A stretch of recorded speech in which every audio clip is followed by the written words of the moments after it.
નમસ્કાર, આધ્યાત્મિક મહાશક્તિમાં હું મોનાલી સોની આપ સૌનું સ્વાગત કરું છું। આજે આપણે જાણીશું ગૌ માતાના વિશેષ ઉપાયો વિશે।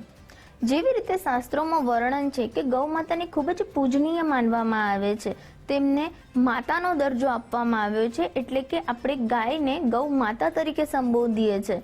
જેમ આપણી માતા દરેક બાળકોને નિસ્વાર્થપણે કંઈક ને કંઈક આપતા રહે છે, તેમના આશીર્વાદ છે જે આપણા જીવનને ખૂબ જ મૂલ્યવાન બનાવે છે, તેવી જ રીતે ગૌ માતાના દરેક દ્રવ્ય એટલે કે પંચગવ્ય વ્યક્તિના જીવનમાં ખૂબ જ સારી રીતે તેને ઉપયોગી બને છે।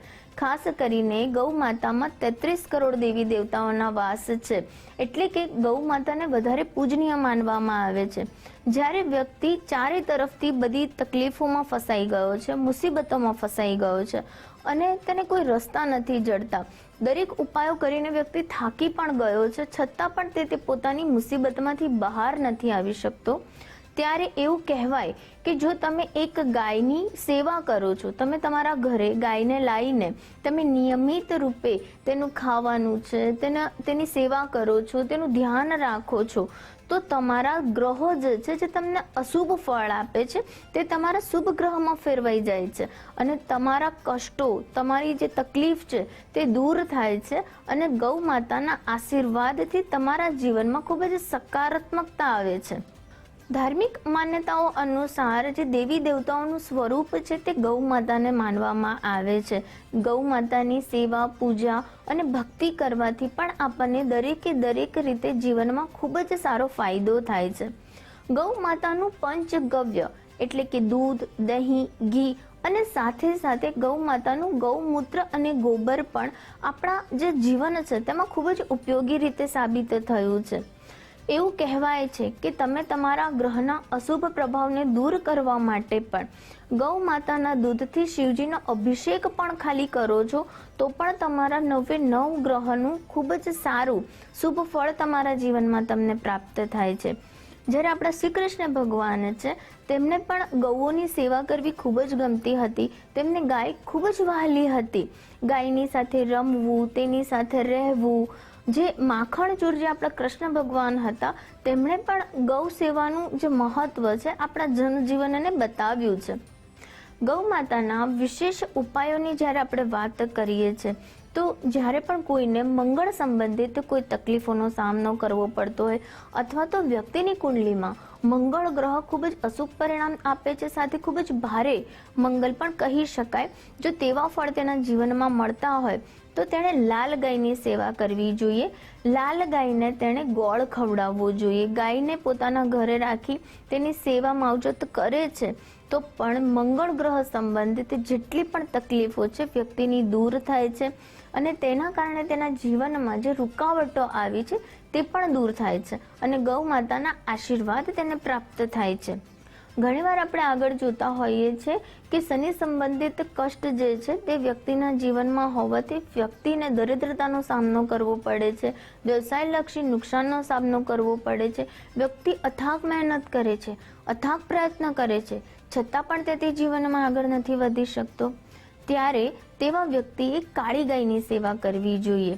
કાળી ગાયની નિયમિત રૂપે જો વ્યક્તિ સેવા કરે છે, તેની લાલન પોષણ કરે છે, તેની માવજત કરે છે તો શનિ સંબંધિત જેટલી પણ ગ્રહ પીડા તે વ્યક્તિને થતી હોય છે તે તેના જીવનમાંથી ઝડપથી દૂર થાય છે અને શનિ તેના જીવનમાં ખૂબ જ શુભ ફળ આપે છે। લાલ ગાય, કાળી ગાય અને ત્યારબાદ સફેદ ગાય, આ પ્રકારે તમે ગ્રહ સંબંધિત પીડા દૂર કરવા માટે પણ ગાયની સેવા કરો છો તો પણ તમને ઉત્તમ ફળ પ્રાપ્ત થાય છે।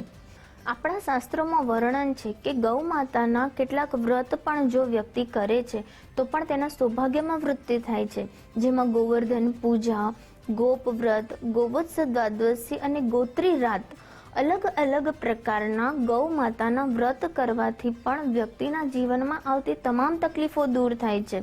ખાસ કરીને વ્યક્તિના જીવનમાં સૌભાગ્યની વૃદ્ધિ થાય છે, સંતાન સંબંધિત કોઈ સમસ્યા છે તો પણ ગૌ માતાનું વ્રત કરવાથી વ્યક્તિના જીવનમાં સંતાન સંબંધિત જે પણ રૂકાવટો છે તે દૂર થાય છે અને ગૌ માતાના એટલે કે 33 કરોડ દેવી દેવતાઓના આશીર્વાદથી ઝડપથી નિસંતાન દંપતીને પણ સંતાન સુખ પ્રાપ્ત થાય છે। શાસ્ત્રોમાં વર્ણન છે કે બ્રહ્માજીએ જ્યારે અમૃતપાન એક મુખથી કર્યું હતું ત્યારે તેમના બીજા મુખમાંથી કેટલાક ટીપા સ્વરૂપે અમૃતનું રસપાન નીકળ્યું હતું અને તે સ્વરૂપ એટલે કે એક સુરભી ગાયમાં પરિવર્તિત થયું હતું. માટે એવું કહેવાય છે કે બ્રહ્માજીના મુખમાંથી ગાયનો જન્મ થયો છે, ગાયની ઉત્પત્તિ થઈ છે. સુરભી ગાય બાદ ત્યારબાદ કામધેનુ ગાય, કપિલા ગાય અને ભૌમ ગાયનું પણ ઉત્પત્તિ કરવામાં આવી હતી. ભગવાન શ્રી રામ જ્યારે વનવાસ માટે પ્રસ્થાન કરી રહ્યા હતા ત્યારે પણ તેમણે બધા બ્રાહ્મણોને બોલાવીને ગૌદાન કર્યું હતું. શાસ્ત્રોમાં વર્ણન છે કે ગૌદાન એટલે કે મહાદાન. ગૌનું દાન કરવાથી અને ગાયોની સેવા કરવાથી તમારા દરેક પ્રકારના કર્મ અને પાપનો નષ્ટ થાય છે અને સારા કર્મ અને સારા પુણ્યની તમને પ્રાપ્તિ થાય છે. એવું કહેવાય છે કે ગાય જ્યારે ઘાસ ખાતી હોય અને તે જે જમીન ઉપર ઊભી છે ત્યારે તેમાંથી જે ધૂળ છે જે ઉડી રહી છે તે ખૂબ જ પાપનાશક હોય છે.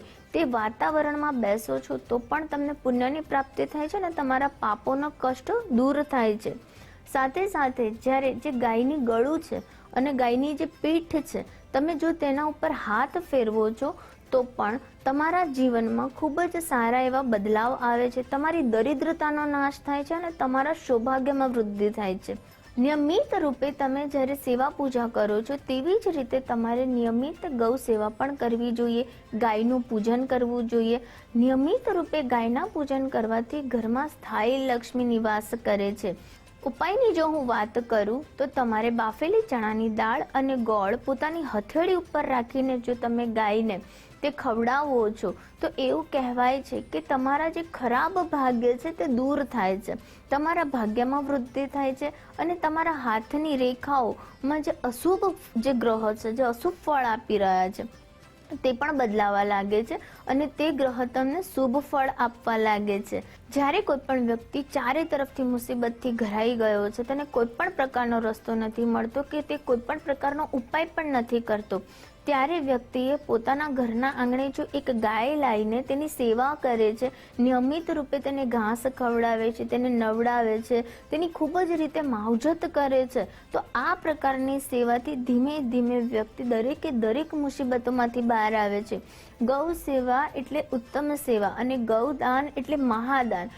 નિયમિત રૂપે તમે ગાયને ઘાસ ખવડાવો છો તો પણ તમારું બુદ્ધ ગ્રહ મજબૂત થાય છે અને બુદ્ધ ગ્રહ મજબૂત થવાથી તમારા વ્યવસાય ક્ષેત્રમાં તમને ખૂબ જ સારી સફળતા મળે છે.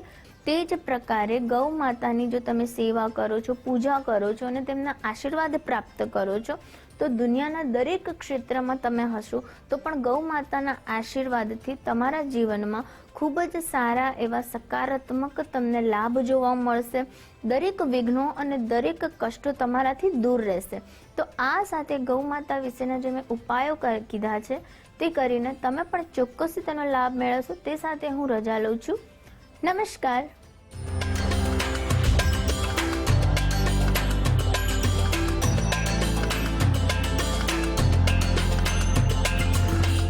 આજે આપણે કર્યા શ્રી સિદ્ધનાથ મહાદેવના દર્શન. એવું શિવલિંગ જે ખંડિત છે અને જે પુરાવા આપે છે કે ધર્મનું રક્ષણ કરવા ઈશ્વર હંમેશા તત્પર રહે છે. સિદ્ધનાથ મહાદેવની ચમત્કારી ગાથા અભિભૂત કરનારી છે. મહાદેવનો અનુગ્રહ પણ એટલો જ કૃતજ્ઞ કરનારો છે. શિવજીના હિતના આપણે પણ અધિકારી બનીએ એ જ પ્રાર્થના સાથે હવે કરીએ સમાપન. આવતીકાલે ફરી મળીશું. ત્યાં સુધી મને રજા આપશો. નમસ્કાર. આપના પ્રતિભાવ અને સુઝાવ આપ અમને મોકલી શકો છો આ સરનામે